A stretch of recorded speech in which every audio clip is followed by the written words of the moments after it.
Hello viewers, welcome back to मॉर्चिला height में आप सबका स्वागत है।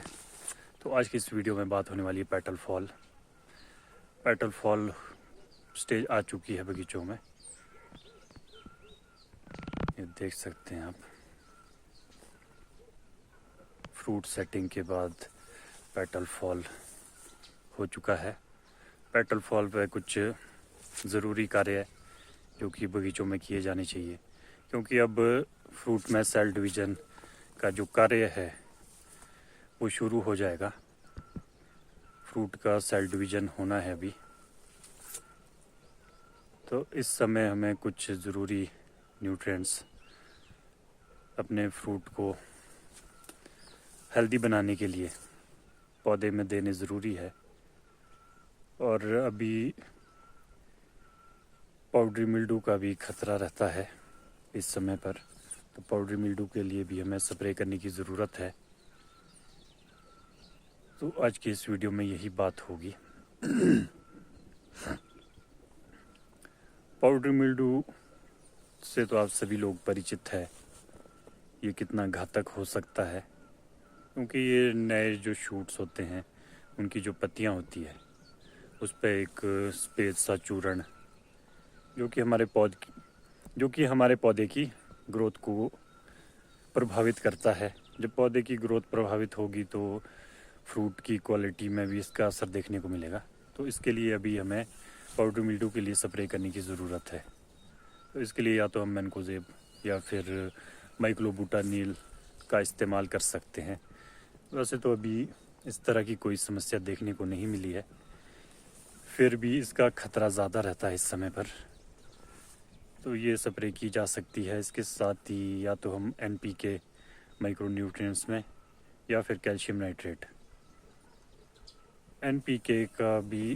NPK यानी नाइट्रोजन, फास्फोरस और पोटाश, या फिर कैल्शियम नाइट्रेट इस समय ज़्यादा ज़रूरी है, क्योंकि नाइट्रोजन हमारे पौधों के लिए ग्रोथ के लिए ज़रूरी होता है। कैल्शियम हमारे सेल डिवीज़न में हेल्प करेगा। सेल डिवीज़न जब होगा, सेल की जो वॉल है उनको ये मजबूती प्रदान करेगा। साथ ही साथ ये फ्रूट की क्वालिटी को भी इंक्रीज़ करेगा। फ्रूट की जो शेल्फ लाइफ है वो भी कैल्शियम पर निर्भर करती है। साथ के साथ कैल्शियम फोटोसिंथेसिस को भी सक्रिय करता है, यानी कि जो प्रकाश संश्लेषण की क्रिया है उसको सक्रिय करने में हेल्पफुल है। जब प्रकाश संश्लेषण हमारे पौधों में होगा तो हमारे पौधों में क्लोरोफिल की मात्रा में वृद्धि होगी, तो पौधे ज़्यादा से ज़्यादा भोजन बना पाएंगे।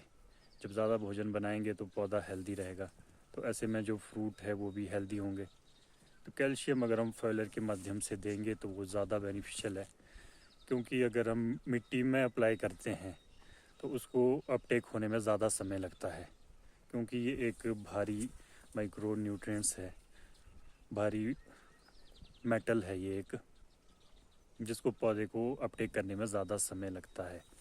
और मिट्टी में अगर कैल्शियम की कमी अगर मिट्टी में ज़्यादा कैल्शियम होगा तो ये जो अन्य पोषक तत्व है उनके अवशोषण को भी रोक देता है, उनका जो अपटेक है वो भी धीमा पड़ जाता है।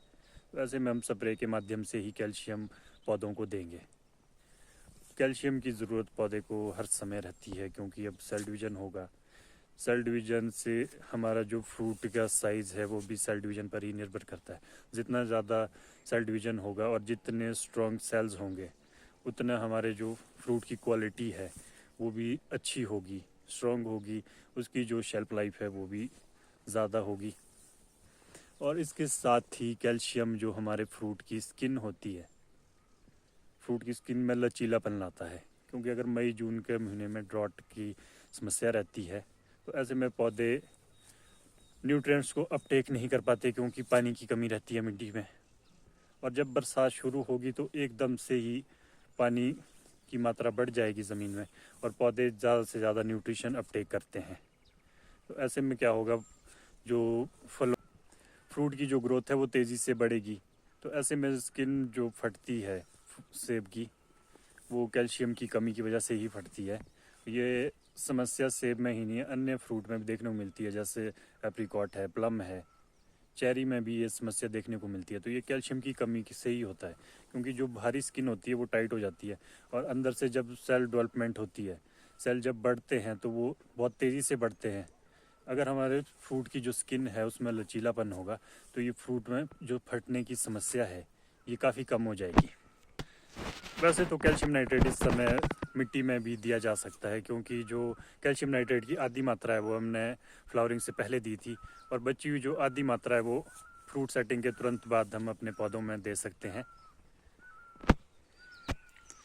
क्योंकि कैल्शियम और नाइट्रोजन ये हमारे पौधे के लिए बहुत ही ज़रूरी है। नाइट्रोजन पौधों की ग्रोथ के लिए और कैल्शियम हमारे फ्रूट की जो क्वालिटी है, फ्रूट में वज़न भी लाएगा, ये फ्रूट को मजबूत बनाएगा। फ्रूट का जो सेल डिवीज़न होगा, जितना बढ़िया सेल डिवीज़न होगा उतने ही हमारे फ्रूट में जो साइज़ है वो भी ज़्यादा इंक्रीज़ होगा। कैल्शियम की कमी होगी तो हमारे फ्रूट की ग्रोथ रुक जाती है, फ्रूट में कई तरह की समस्याएं देखने को मिलती है। तो इसलिए कैल्शियम नाइट्रेट अप्लाई कर सकते हैं इस समय।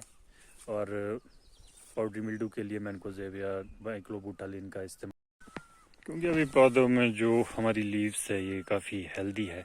तो इस समय हमें और कुछ भी करने की ज़रूरत नहीं है, सिर्फ पाउडरी मिल्ड्यू के लिए ही छिड़काव करने की ज़रूरत है। ये देख सकते हैं आप, अभी तो फ्रेश लीव्स है, काफ़ी हेल्दी है। तो ऐसी अभी कोई डिजीज़ बगीचों में एंटर नहीं हुई है, तो हमें ज़्यादा कुछ करने की ज़रूरत नहीं है इस समय पे। स्प्रे समय समय पे करते रहे, जो बागवानी विभाग द्वारा स्प्रे शेड्यूल जारी किया गया है उसके अकॉर्डिंग ही स्प्रे करें, क्योंकि अन्य कुछ करने की हमें ज़्यादा कुछ इस समय पौधों को ज़्यादा कुछ करने की ज़रूरत नहीं है। कैल्शियम और नाइट्रोजन ये दो ऐसे न्यूट्रिएंट है जो कि इस समय बहुत ज़रूरी है हमारे पौधों के लिए। वैसे इस समय पर कुछ लोग बोरॉन का भी इस्तेमाल करते हैं, मैग्नीशियम का भी इस्तेमाल करते हैं, ये डिपेंड करता है सिचुएशन पर। अब जहाँ तो पौधों में हेल्दी लीव्स है तो वहाँ तो हमें इस तरह के किसी भी न्यूट्रिएंट की ज़रूरत ऐड ऑन करने की ज़रूरत नहीं है, क्योंकि मैग्नीशियम जो है वो हमारे पौधों में क्लोरोफिल बनाता है। क्लोरोफिल हमारे पौधों की जो पत्तियां हैं इनको हेल्दी बनाए रखने में सक्षम है, तो इसलिए मैग्नीशियम का भी इस्तेमाल करते हैं।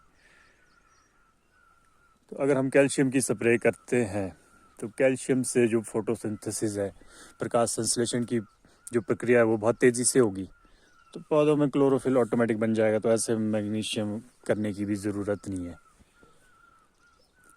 बोरॉन भी करते हैं कुछ लोग, तो बोरॉन करने जा रहे हैं अगर, तो आपको एक चीज़ ध्यान रखने की ज़रूरत है, कैल्शियम नाइट्रेट के साथ कभी भी बोरॉन का इस्तेमाल नहीं करना चाहिए, क्योंकि कैल्शियम नाइट्रेट एक केमिकल फर्टिलाइज़र है और बोरॉन की जो कंपैटिबिलिटी है वो कैल्शियम नाइट्रेट के साथ बिल्कुल भी नहीं है। बोरॉन की जो संघनता है वो कैल्शियम नाइट्रेट के साथ नहीं है, तो ऐसे में पौधों पर विपरीत असर देखने को मिल सकता है। तो इसलिए ऐसी गलती ना करें,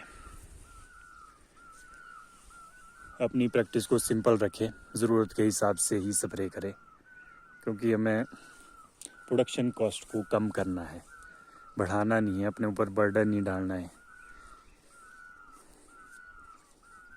क्योंकि जब पत्तियां हेल्दी है तो ऐसे में कुछ भी करने की ज़रूरत नहीं है, सिर्फ एक फंगीसाइड और कैल्शियम नाइट्रेट या फिर NPK के साथ भी आप जा सकते हैं, जो भी आपको अच्छा लगे।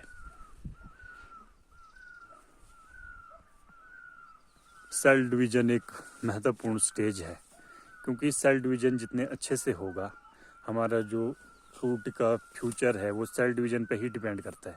जब सेल डिवीज़न सही तरीके से होगा तो हमारे फ्रूट का जो साइज़ है, शेप है, वो ज़्यादा अच्छी होगी, फ्रूट की जो क्वालिटी है और फ्रूट की जो स्टोरेज कैपेसिटी है वो भी इंक्रीज़ होगी।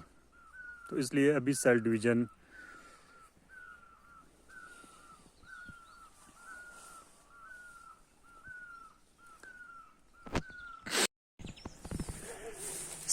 एक ऐसी प्रक्रिया है जिसमें एक ही कोशिका का विखंडन कई बार होता है। एक सामान्य आकार के सेब में 5 करोड़ तक सेल हो सकते हैं।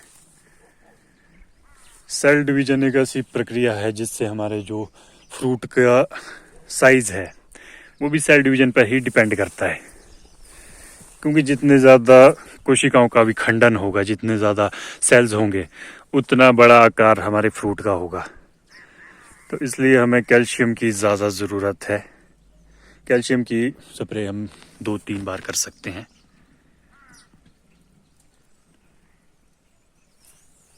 एक तो हम अभी पेटल फॉल पे कैल्शियम की स्प्रे करेंगे, दूसरा पेटल फॉल से 45 दिन के अंतराल में फिर से एक एप्लीकेशन देंगे। बाकी ज़्यादा कुछ भी करने की ज़रूरत नहीं है, क्योंकि अभी शुरुआती दौर में ऐसी कोई भी डिजीज़ हमारे बगीचों में एंटर नहीं होती है। सिर्फ पाउडरी मिल्ड्यू का ध्यान रखने की ज़रूरत है। वो एक बेहद ही घातक रोग है जो कि पौधों की ग्रोथ को प्रभावित करता है। ये जो नई पत्तियां है, ये जो नई पत्तियां रहती है, पाउडरी मिल्ड्यू का अटैक इन्हीं पर होता है। तो अगर यहाँ पे ये प्रभावित हो जाएगी तो उनका विकास रुक जाएगा, तो ऑटोमेटिकली पौधे पे दुष्प्रभाव पड़ेंगे इसके। जब पौधे की ग्रोथ रुकेगी, पौधा स्ट्रेस में जाएगा, फ्रूट की क्वालिटी, रस्टिंग जैसी समस्या इसी से देखने को मिलती है।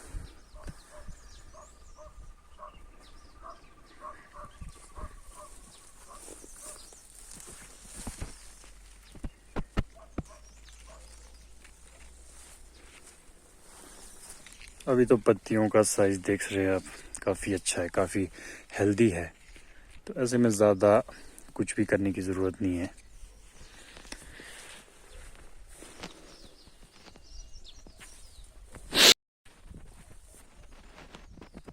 तो आज के इस वीडियो में फ़िलहाल इतना ही। अगर आपको ये जानकारी यूज़फुल लगी है तो ज़्यादा से ज़्यादा लोगों को शेयर कीजिएगा। चैनल पर नए हैं तो चैनल को सब्सक्राइब करना ना भूले। Thanks for watching.